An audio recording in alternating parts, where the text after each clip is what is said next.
What is going on, Lions fans and One Pride Nation? Thank you for joining us again. Episode 2 of Lyons Weekly. I saw some of these stories earlier this week and I didn't feel like they need to be reported on immediately. I just figured I'd wait till the end of the week, like I told you, to do our weekly recap on everything that is going on Detroit Lions. I have 5 stories for you today that stood out to me. The first one is that we are losing another member of the front office. The Lions are apparently losing longtime front office employee Jon Dykema to Michigan State Opportunity. Let's see what some of this article says about it. It says, according to ESPN college football reporter Pete Tamail, the Detroit Lions are set to lose another member of their front office. It says Lions director of football compliance slash lead football counselor Jon Dykema is reportedly taking the executive senior associate AD slash athletic director, slash student athlete management position for Michigan State.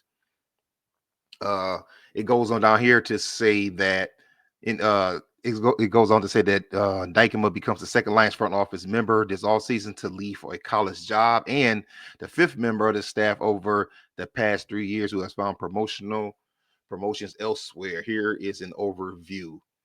2023, Dave Sears became Cardinals assistant general manager. In 2024, Brandon Sosna became Commanders vice president of football operations. Also in 2024, Lance Newark became Commanders associate general manager. Man, the Commanders took 2 of our guys. And then in 2025, Mike Martin said to become Notre Dame's general manager. So there we are. Our boys are losing another member of the front office. But as we talked about last week, that's just kind of what to be expected when the team is successful like that. All right, let's move on to our second story. Give me a second to get it up here for you. We are going to go with what was our second story? There we go. Sorry about that. There could possibly be a Darius Slay reunion, the second story that we have today. So, what this story says is Darius Slay does not rule out return to the Detroit Lions. So this really has a lot to do with the fact that they're saying that the Lions could lose um, Carlton Davis, that Carlton Davis could, be out of the picture. And if that is the case, then the Lions would be looking to absolutely replace him. And who could they replace him with? They could replace him with a former Lion, someone who knows the Lions, someone who knows the city, and someone who just won a Super Bowl. A champion, Darius Slay, could possibly be coming back to the Lions. Sorry, guys. I actually had the wrong story pulled up. Okay, so let's see what this story is talking about. If my screen would just cooperate here. All right, there we go. It says that Philadelphia Eagles veteran cornerback Darius Slay wants to continue to play in the National Football League in 2025. It says that the talented 34-year-old defensive back is entering the final season of a 3-year, $42 million contract signed in 2023. In 25, Slay is set to earn a base of $1.255 million and a signing bonus of $14.5 million if the Eagles decide to keep him on the roster. And this is where it came from. It says, appearing on the St. Brown Brothers podcast, the Eagles defender expressed an understanding of the business side of the game, which could spell the end of his tenure in Philadelphia. The city of Detroit is still considered a second home for Slay and was a place where several young players who are now in the league attended camps and workouts. And this is what Slay said. Oh, I love Detroit. That's my second home. I do a lot for the city still to this day. A lot of guys that's from Detroit that's in the league were all hanging with me when they were high school kids. Slay said that's what's the crazy part. I want to say he said something else too. Yes, down here it says Avante Maddox, he trained with me when he was in high school. Sauce Gardner, your boy that you don't like, Jordan Lewis, Donovan Peoples-Jones, he was with me. Slay continue. A lot of guys that I was in Detroit with while they were coming up, I used to have little workouts. Hey, Meet me at this field. Lots of guys showed up, and a lot of those guys moved on. So I've got a lot of love. I went to all the games. I went to all the high school basketball games. So this is just Darius Slay really talking about his ties to Detroit. Saying that he still has ties to the city, to the team, and he's talking about some of the guys. Some of those guys he mentioned are in the NFL. Ahmad Gardner being one of them. How he had an impact on them. How he would do workouts with them. So let's kind of look at the pros and the cons of this. So what would be the pros and the cons of Darius Slay coming back to Detroit? Well, if we lose Carlton Davis, guys, I would have to check, but I wouldn't say he's 28. So not bringing Carlton Davis back, who's a good corner, for another good corner who's 34, who's pretty much right past his prime. I don't know how much sense it makes. If you want to bring Darius Slay back here to possibly be a leader, to be an addition, maybe not to be a number one or a number two, that may be fine, especially if you can have him readjust that contract. But thinking that we're going to bring back the Darius Slay that we had a few years ago, I think is unrealistic. I think that time has passed. I think that he still is a good corner, but to think that he is going to be the Darius Slay who was the lockdown Darius Slay that we had a few years ago, I think that's pretty much reaching. But tell me what you think about it, Lions fans. Would you like to see Darius Slay, come back? Would you welcome that? And do you think that he could make a impact on the team if he did come back? All right, let's move on to our next story. And this story is about Myles Garrett. So there's more Myles Garrett news. And I think that this is going to be a theme for the next few months. I think we're going to hear a lot about Myles Garrett coming to the Lions because he does want out of Cleveland, and Detroit would make sense. So this story says Lions predicted to trade massive haul for $125 million difference maker. All right, let's see what this story is talking about. It says, after failing to at least get back to the NFC Championship game in 2024, the Detroit Lions need to explore any and every option to improve their already talented roster in order to get over the hump. It goes on to talk about the Lions salary cap, and then it goes down here to say there's one player, general manager Brad Holmes should have his sights set on is superstar edge rusher Myles Garrett, who has requested a trade from the Cleveland Browns. This is what was said. While I've loved calling this city my home, my desire to win and compete on the biggest stages won't allow me to be complacent. The goal was never to go from Cleveland to Canton. It has always been to compete for and win a Super Bowl, Garrett wrote. With that in mind, I've requested to be traded from the Cleveland Browns. Now, as I mentioned in episode 1, Myles Garrett did say that he wanted to go to a contender, that he feels that he earned the right to not be on the rebuild, and Cleveland could be in position to try to do somewhat of a rebuild. So you have Myles Garrett requesting to be traded from the Cleveland Browns. Now, down here, they actually have a proposal. It says the Lions send the following. So this is the proposal.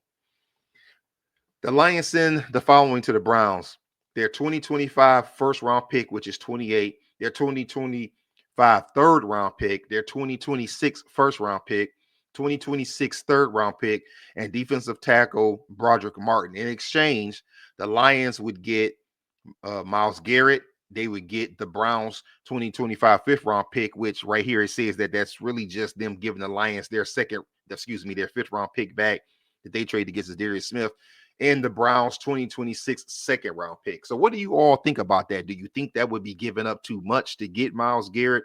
Or do you think, due to the fact that the window is still open for the Lions to compete, get to, and possibly win the Super Bowl, that would be an even trade? Listen, the Lions need an edge rusher bad, and I have no issues at all with the Lions giving up pick 28 in the first round. Now, in years past, that has been the Lions picking in, somewhere between 5 and 13, maybe 5 and 16.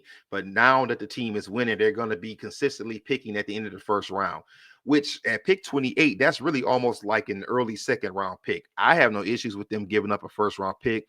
There is no player in this draft that is Myles Garrett. So I have no issues with it at all. But what about you, Lions fans? What do you think? Do you want to see the Lions give up that much to get Myles Garrett? Or are you okay with them giving up and doing whatever it is that they have to do to bring in a high-end pass rusher who could be I mean, that would be just brutal. I mean, put him out there with a healthy Aiden Hutchinson. And this is something I do want to say about that trade, Lions fans. I have no issues at all with us trying to find a way to keep, excuse me, with us trying to find a way to keep Darius Smith, even with that move in place. If you can find a way to keep Darius Smith and maybe use him as a situational pass rusher, because Darius Smith has lost a step, but he still is a decent enough pass rusher. I would love to see a pass rush of Hutchinson and Garrett on one end.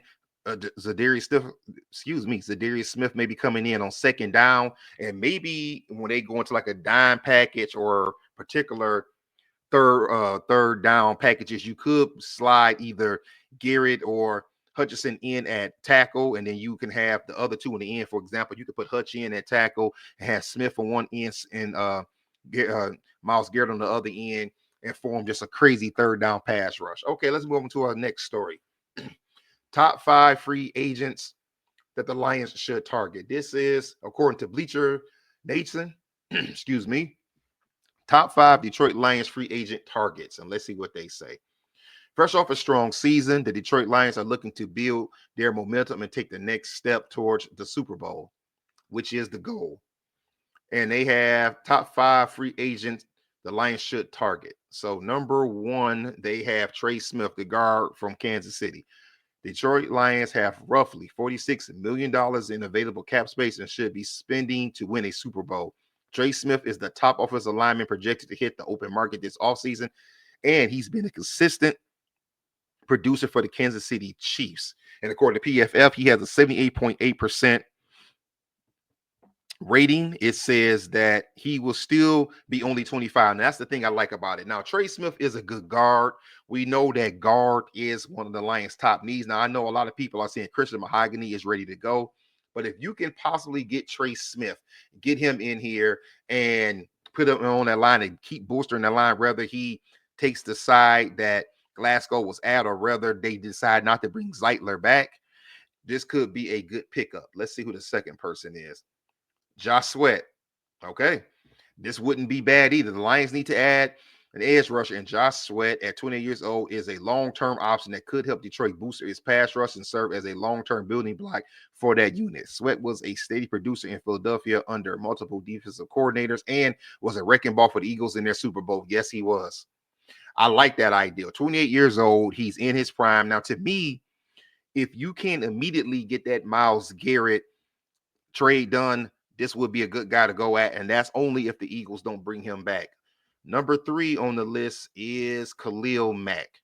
If Detroit doesn't land Sweat, veteran Khalil Mack is a perfect bridge option for Detroit after turning in back-to-back tremendous seasons with the Chargers under 2 different coaching staffs. Now, I like this as well. Only if you can't get Myles Garrett and you can't get Sweat.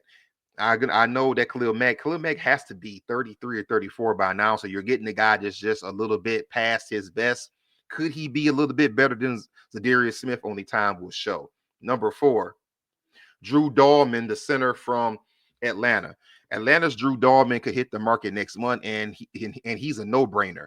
Ranking as one of the least best centers in the past 2 seasons, according to PFF. Dahlman's 78.8 PFF overall grade ranked 4th among centers in 2024.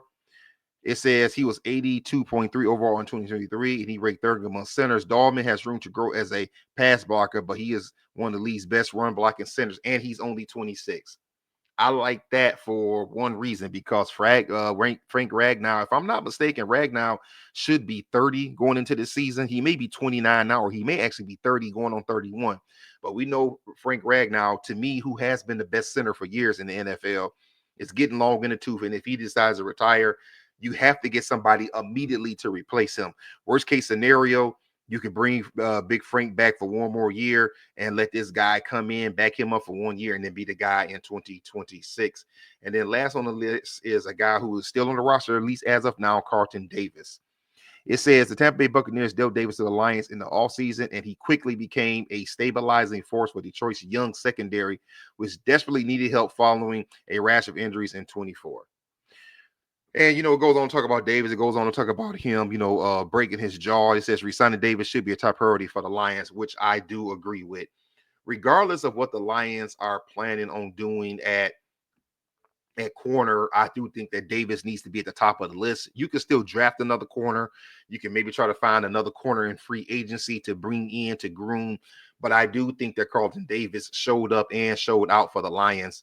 I thought that he did a very good job up until up until he broke his jaw. And I think it's good to have a veteran, on the team, because who's to say that Tyrion Arnold is ready?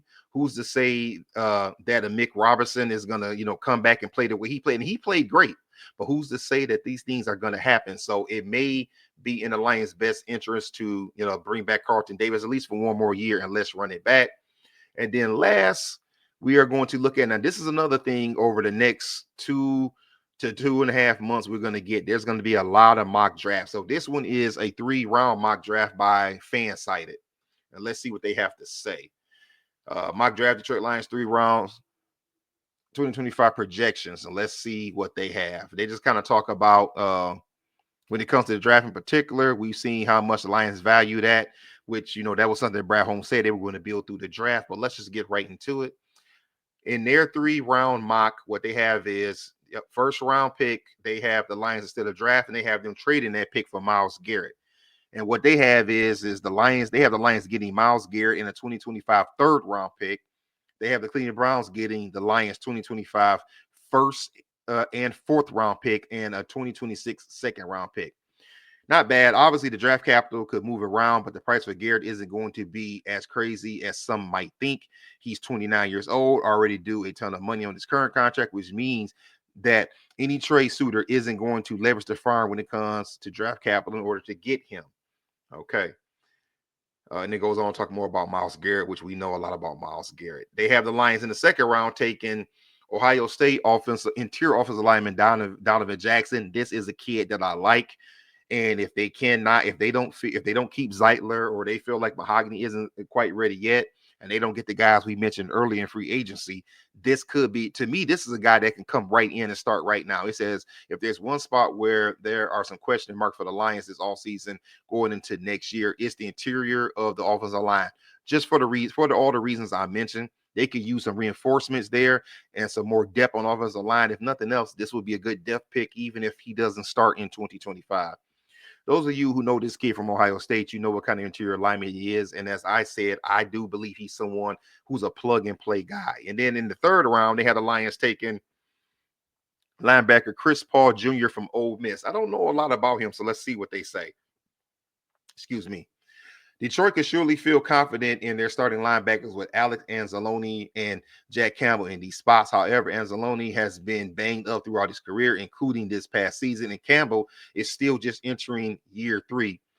More pressingly, though, the Lions linebacker depth could be an issue with several players in rotation slated to become free agents. It says that while the Lions don't have a 3rd-round pick as of now, they acquire, if they can acquire one in the Garrett trade, Chris Paul Jr. is too talented of a player to pass up. Now, I'll tell you what I do like about this. If you can get that 3rd-round pick and get a linebacker there, it would do well, because Jack Campbell, to me, is going to do nothing but get better. I think he's all pro in the making. Anzalone is still in his prime, but he's getting up there in age. And more importantly, you got to remember the depth. Derek Barnes is a free agent. He was hurt the rest of the season. Malcolm Rodriguez is hurt. He probably won't be back until probably mid to late November. So getting some depth in there would absolutely help. And I think that a young guy coming in would not only help with the depth pick, but he could actually replace one of those guys if we lose those guys. All right, Lions fans, that's pretty much it for this week of the Lyons Den Weekly. I hope that you enjoyed the show, and give me your thoughts on all of these subjects that we put out there. If you haven't already, right there on the bottom of the screen is our YouTube page. Like, comment, subscribe. If you look under my name right there, that's our Twitter/X page. If you haven't already, go over there and give us a follow. And right there on the screen is our TikTok. My son does all the TikToking over there. So if you haven't already, go over there and give us a follow over there as well. Sorry, I hit the wrong thing. And give us a follow over there as well. All right, well, give us your thoughts on it. It's a lot of things in the making that we just threw out there at you, and we would love to absolutely have your thoughts on it. That's all for this one. Until next time, peace.